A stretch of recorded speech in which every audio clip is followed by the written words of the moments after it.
Hoje nós iniciamos, então, o círculo de estudos a respeito do Evangelho segundo João. Já foi proclamado o primeiro trecho, o capítulo 1, de 1 a 18. Nós já tivemos a oportunidade de fazer uma reflexão nas pequenas salas, e agora a Fátima irá fazer a apresentação desse trecho do Evangelho, juntamente com uma pequena introdução sobre o Evangelho de João.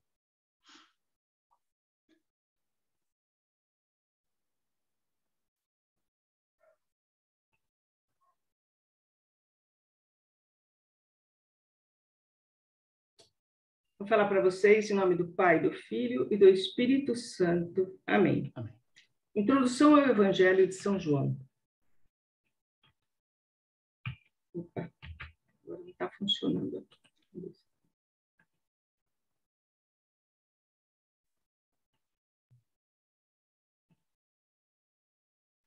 A arte cristã sempre representou cada evangelista por um ser vivente. São Mateus é simbolizado pelo homem, porque ele inicia com a geração humana. São Marcos por um leão, porque inicia com o clamor no deserto. Lucas por um touro, porque começa com o sacrifício. São João por uma águia, porque começa com a divindade do Verbo, e assim tem em vista a substância divina, fixando o olhar no sol, à maneira de uma águia. João diz que escreveu o Evangelho para levar-nos a crer que Jesus é o Cristo, Filho de Deus, e crendo lograr a vida eterna no seu nome. O sentido do seu Evangelho só é descoberto à luz do mistério de Cristo. Se a Escritura foi escrita sob a inspiração do Espírito Santo, ela só pode ser interpretada e entendida pela ação do mesmo Espírito Santo. João recorda que o Senhor disse: as palavras que vos digo são espírito e vida. O Evangelho de João é um evangelho espiritual, como assim o chamou Clemente de Alexandria, que o leitor compreende se também for espiritual. O Evangelho de João é essencialmente cristológico. Enquanto Mateus, Marcos e Lucas enfatizam mais a humanidade de Cristo, em João, Jesus é apresentado especialmente como Filho de Deus, o Verbo encarnado. O autor do quarto evangelho era Galileu, irmão de Tiago Maior, morto por Herodes Agripa, provavelmente de Betsaida e filho de Zebedeu. João trabalhava com o pai e o irmão no ramo da pesca. Eram discípulos do Batista, segundo depois Jesus. Juntamente com o irmão, mostrou-se de ardente zelo, tanto que o Senhor os apelidou de Boanerges, filhos do trovão. Tornou-se um dos discípulos mais próximos de Jesus, ao lado de Pedro e Tiago, tendo o privilégio de estar presente em momentos ímpares, como na transfiguração, aos pés da cruz de Jesus, na última ceia e na manhã da ressurreição ao descobrirem o túmulo vazio. É alguém diretamente associado com o mistério pascal, a paixão, morte e ressurreição de Cristo. O que muito se destaca na vida de João, portanto, é a sua intimidade com Jesus. O Evangelho de João foi o último a ser escrito. Provavelmente foi escrito em Éfeso. Não há uma data específica, mas registros dos primeiros séculos indicam ter sido entre os anos 80 e 95 depois de Cristo. Também no seio do cristianismo surgiram muitos hereges. Dentre os falsos ensinos destaca-se o que negava a divindade de Jesus. Redigido depois dos livros sinóticos, o Evangelho de João foi escrito de maneira suplementar e com uma finalidade clara: declarar que Jesus é Deus. Esse evangelho foi usado e desde muito cedo difundido em muitos lugares. De grande importância foi a descoberta do papiro Egerton II e o estudo do papiro Rilanes. Esses demonstram ter sido este evangelho conhecido no Egito no início do segundo século. Muitos autores importantes atestaram a autenticidade joanina do quarto evangelho. Santo Irineu, São Clemente de Alexandria, Polícrates, bispo de Éfeso, Policarpo, bispo de Esmirna, que foi discípulo do apóstolo, entre outros.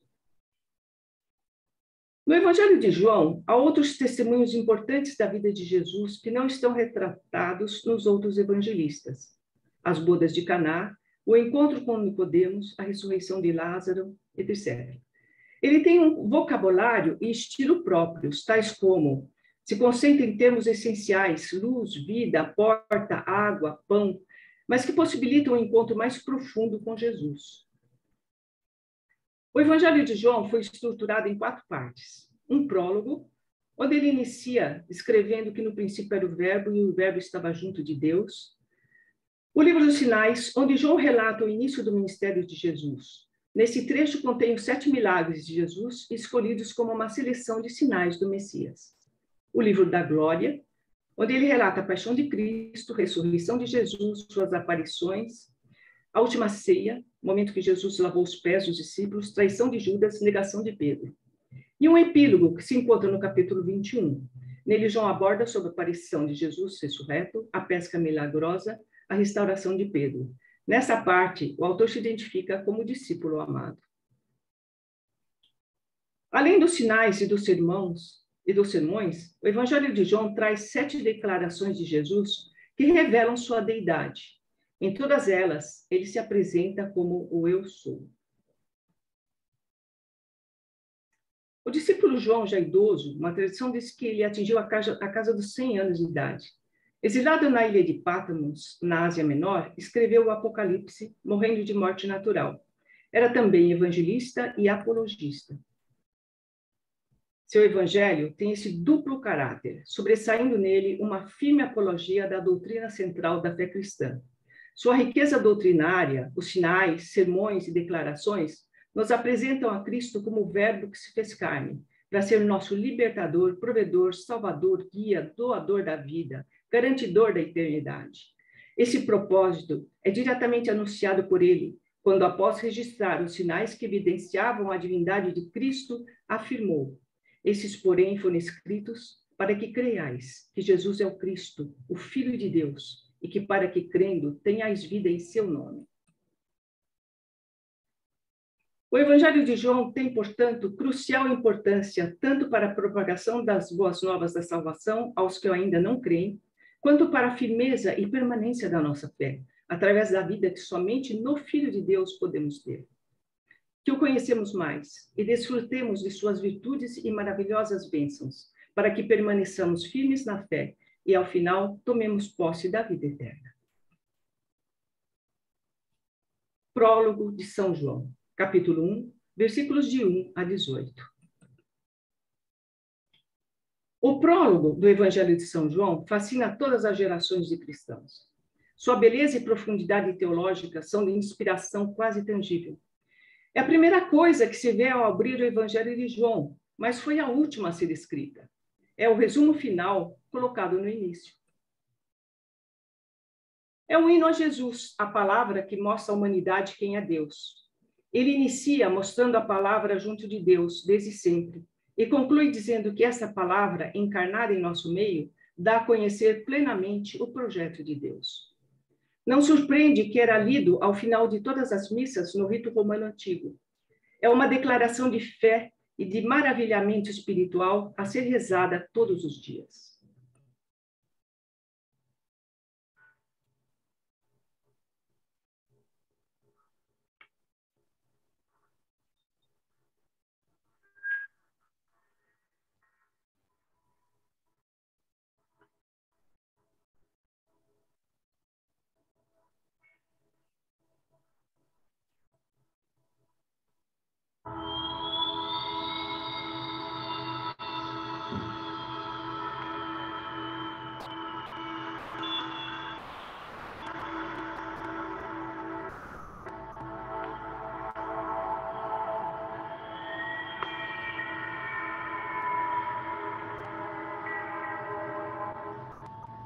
João inicia com a expressão no princípio, e dessa forma ele enlaça o seu evangelho com o relato da criação, oferecendo-nos assim, desde logo, uma chave de interpretação para o seu escrito.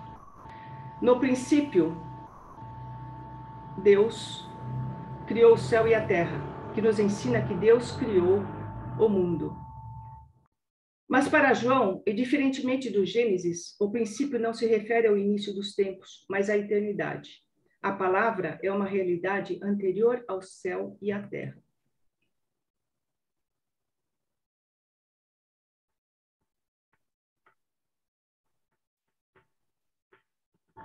Ele se refere à vida de Cristo antes da fundação do mundo e de todas as coisas que nele existem, inclusive o homem. Ele era desde o princípio. Evidencia logo no seu início a eternidade do Logos. Este se apresenta fora do tempo, antes de toda a criação. No princípio era o Verbo, e o Verbo estava junto de Deus, e o Verbo era Deus. Ele estava no princípio junto de Deus. Esse trecho nos revela a origem e a posição de Jesus em relação a Deus, isto é, a sua pré-existência, a sua proximidade de Deus e a sua natureza divina. Ou seja, Jesus sempre foi Deus, porque no contexto divino não existe início, nem mudança, não existe um ponto inicial no tempo. Ele sempre foi Deus, sempre existiu.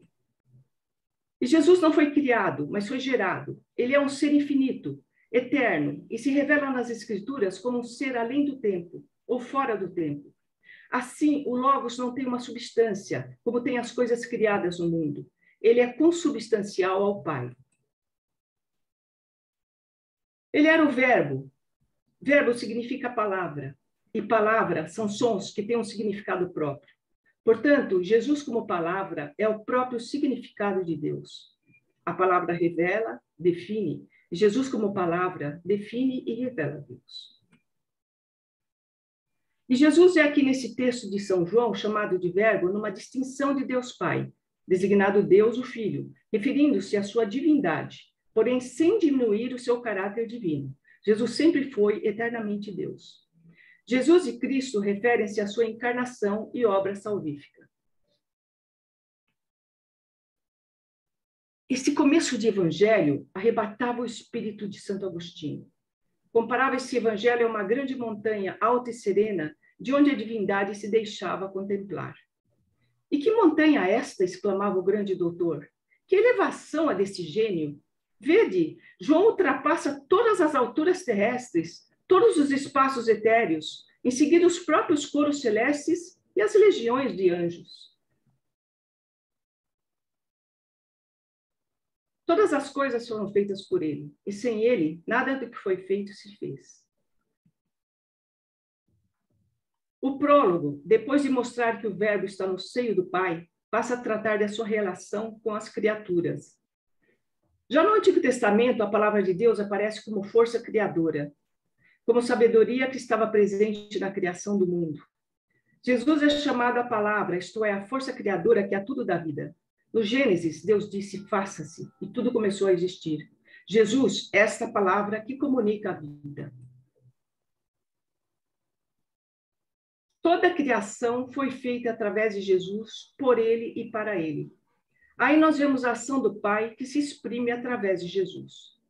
Isso não quer dizer que o Verbo seja um instrumento subordinado ou inferior ao Pai, mas que é princípio ativo juntamente com o Pai e o Espírito Santo. A ação criadora é comum às três pessoas divinas da Santíssima Trindade. O Quarto Concílio de Latrão ensina: o Pai que gera, o Filho que nasce e o Espírito Santo que procede são consubstanciais, coiguais e coeternos. São o só princípio de todas as coisas, criador de todas as coisas, das visíveis e das invisíveis, das espirituais e das corporais. É no prólogo de São João que encontramos as mais decisivas afirmações sobre o dogma trinitário.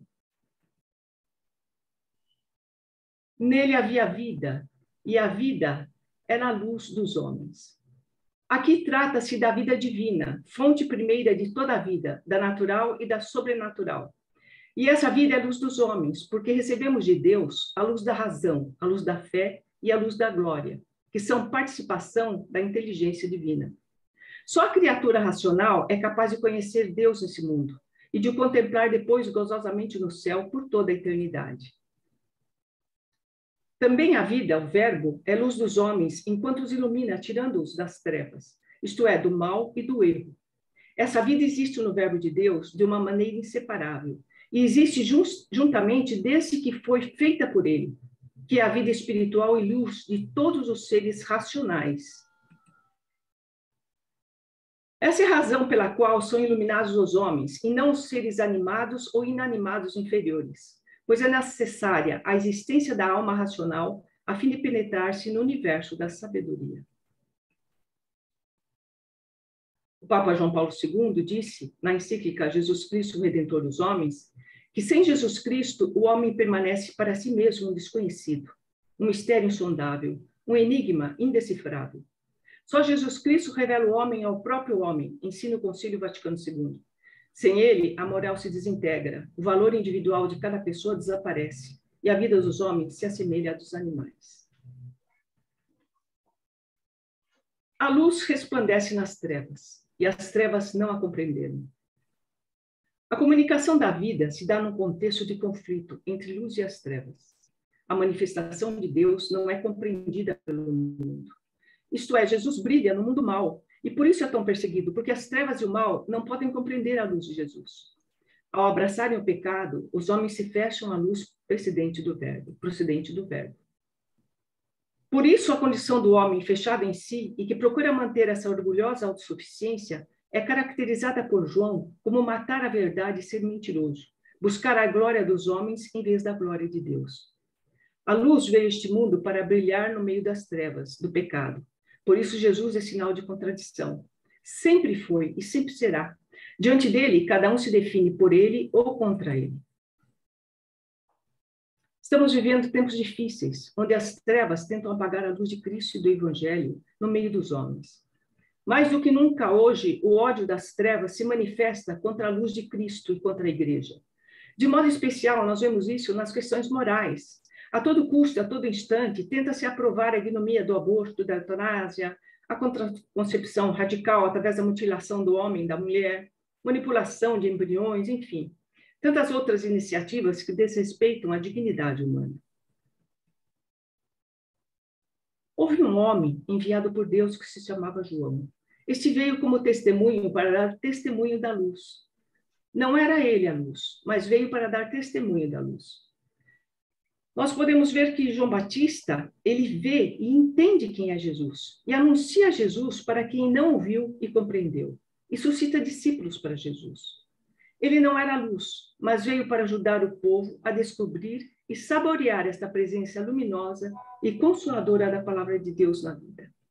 O testemunho de João Batista foi tão importante que muita gente pensava que ele fosse o Cristo, Messias. Por isso o prólogo continua. João Batista veio apenas para dar testemunho da luz.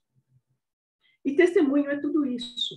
Não simples ver físico, como os judeus que viram, mas não compreenderam.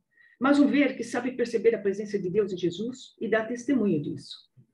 A presença de João Batista no prólogo se firma em um importante pilar, que deve ser o objetivo hoje de todo cristão.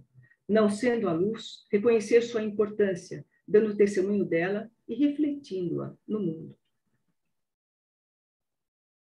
E o Verbo era a verdadeira luz, que vindo ao mundo ilumina todo o homem.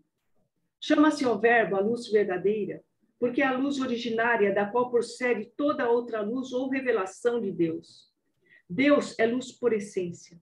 Ao vir o Verbo ao mundo, este fica plenamente iluminada pela autêntica luz. Somente nele é dada a verdadeira iluminação da vida humana. Os profetas e todos os outros enviados de Deus, incluído João Batista, não eram a verdadeira luz, mas o reflexo, as testemunhas da luz do Verbo. A criação é toda banhada não por alguma luz física, natural ou artificial, mas pela luz de Deus, o bem personificado, que se opõe às trevas do mal e da indiferença. Estava no mundo, e o mundo foi feito por ele, e o mundo não o reconheceu. Assim como a palavra de Deus se manifesta na natureza, na criação, da mesma maneira, ela se manifesta no mundo. Isto é, na história da humanidade, e de modo particular, na história do povo de Deus. Mas o mundo não reconheceu, nem recebeu a palavra, apesar de encontrar nele sua origem e sentido. Desde os tempos de Abraão e Moisés, ela veio para o que era seu, mas os seus não a receberam.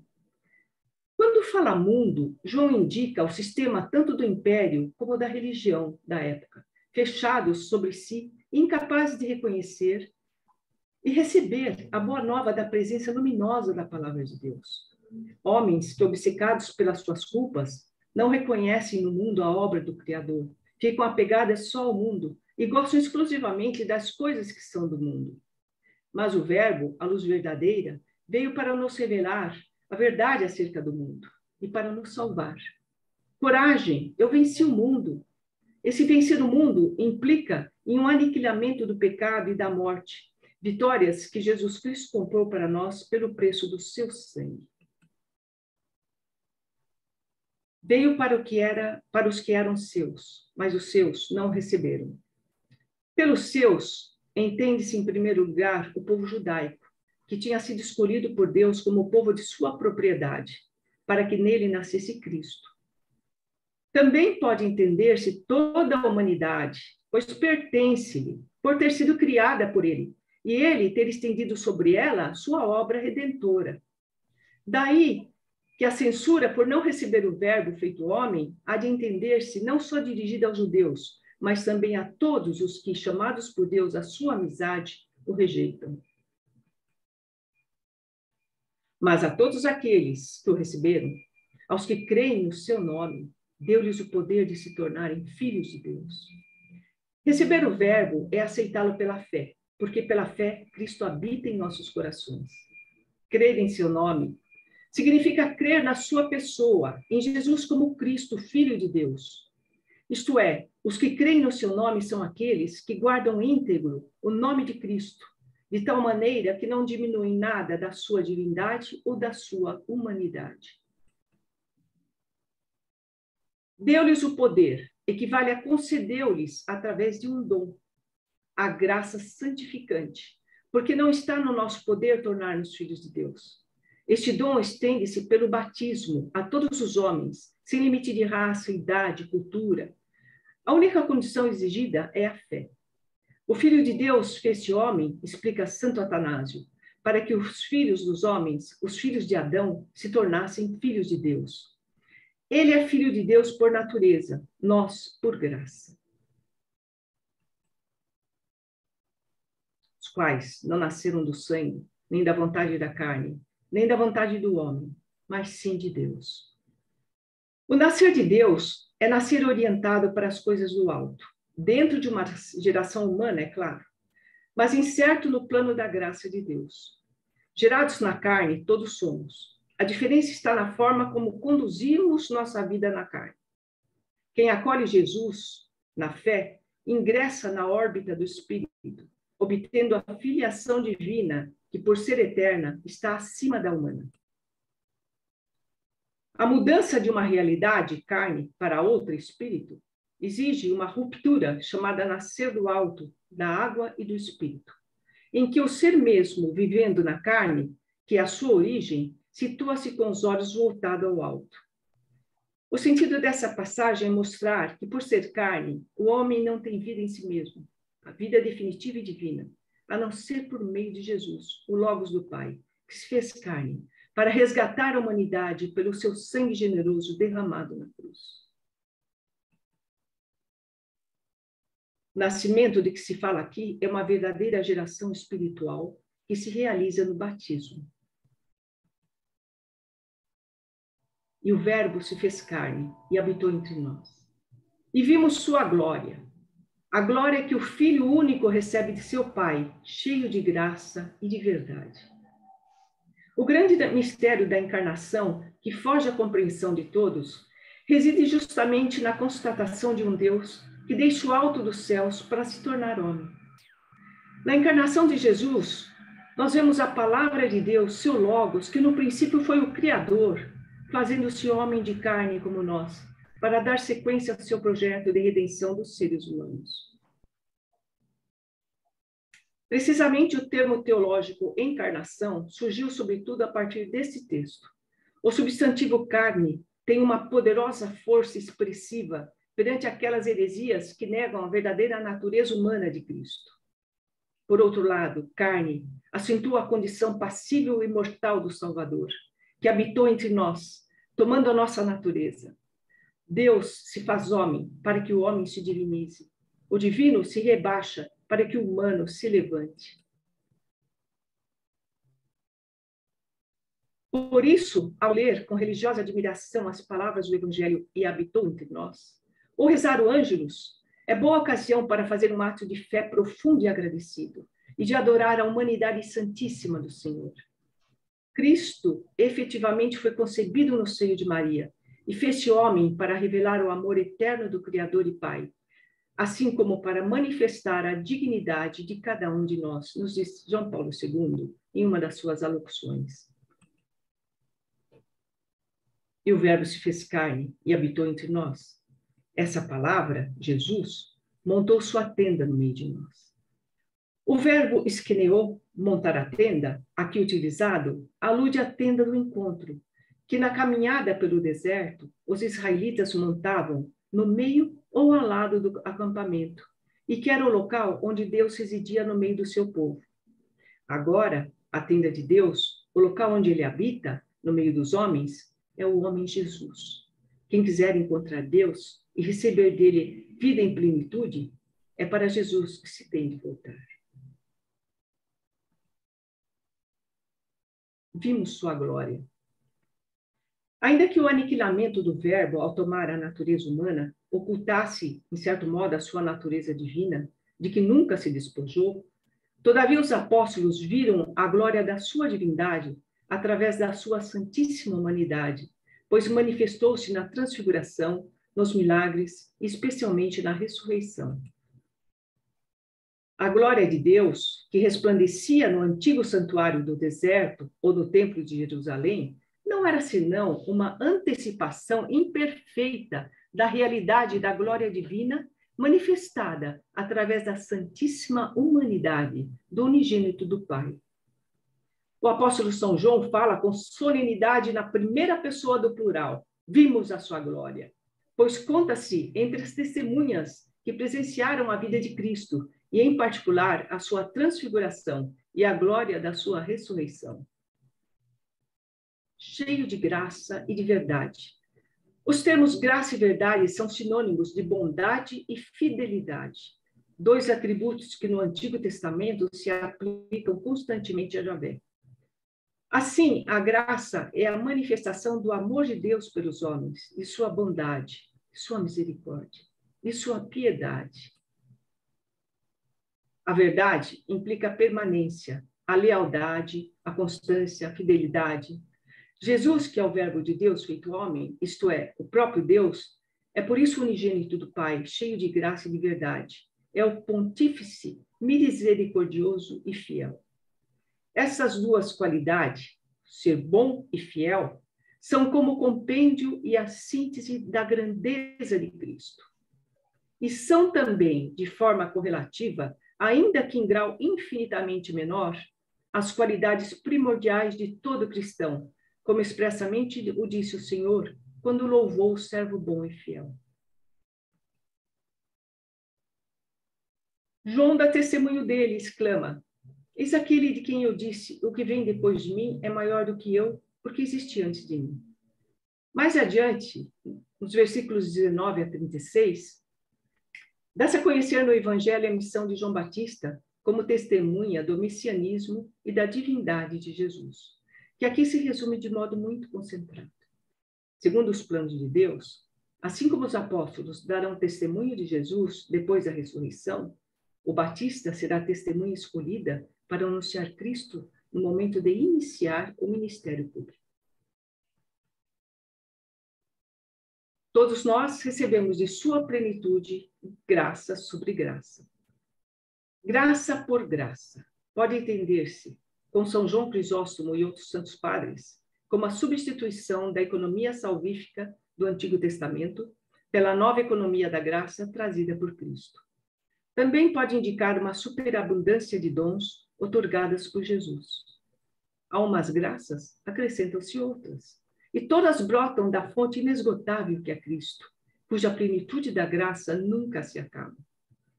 Da plenitude dele, todos nós recebemos, inclusive o próprio João Batista. Moisés, dando a lei, nos manifestou a vontade de Deus. Jesus trouxe a graça e a verdade, que nos ajudam a entender e a observar a lei. Ele não tem o dom recebido por participação, mas ele é a própria fonte, a própria raiz de todos os bens, a própria vida, a própria luz, a própria verdade. E não retém em si mesmo as riquezas de seus bens, mas entrega-os a todos os outros. Pois a lei foi dada por Moisés, a graça e a verdade vieram por Jesus Cristo. Aqui aparece pela primeira vez no Evangelho de São João o nome de Jesus Cristo, identificado com o verbo que nos tem vindo a falar. Enquanto a lei dada por Moisés se limitava a indicar o caminho que o homem devia seguir, a graça trazida por Jesus Cristo tem o poder de salvar aqueles que a recebem. Pela graça, tornamo-nos agradáveis a Deus, não já somente como servos, mas também como filhos e amigos.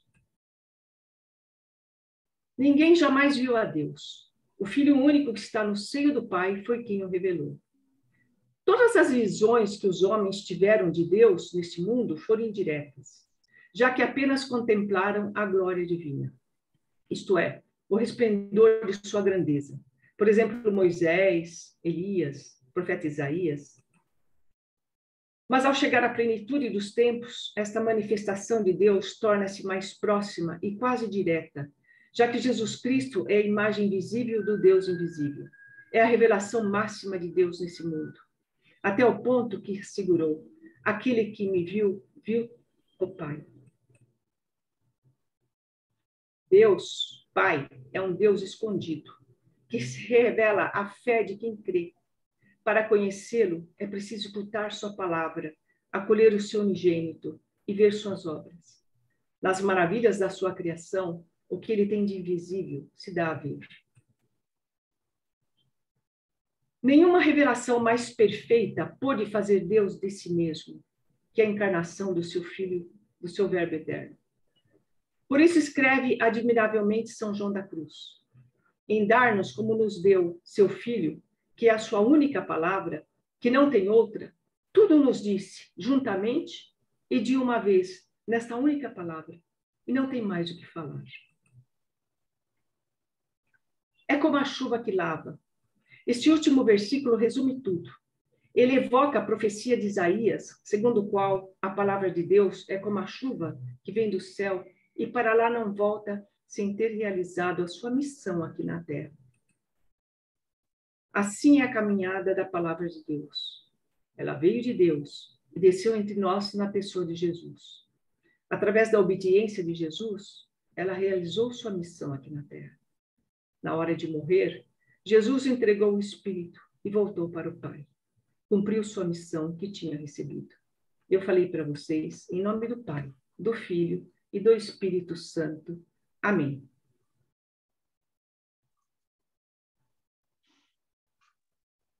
Deixa eu fazer aqui.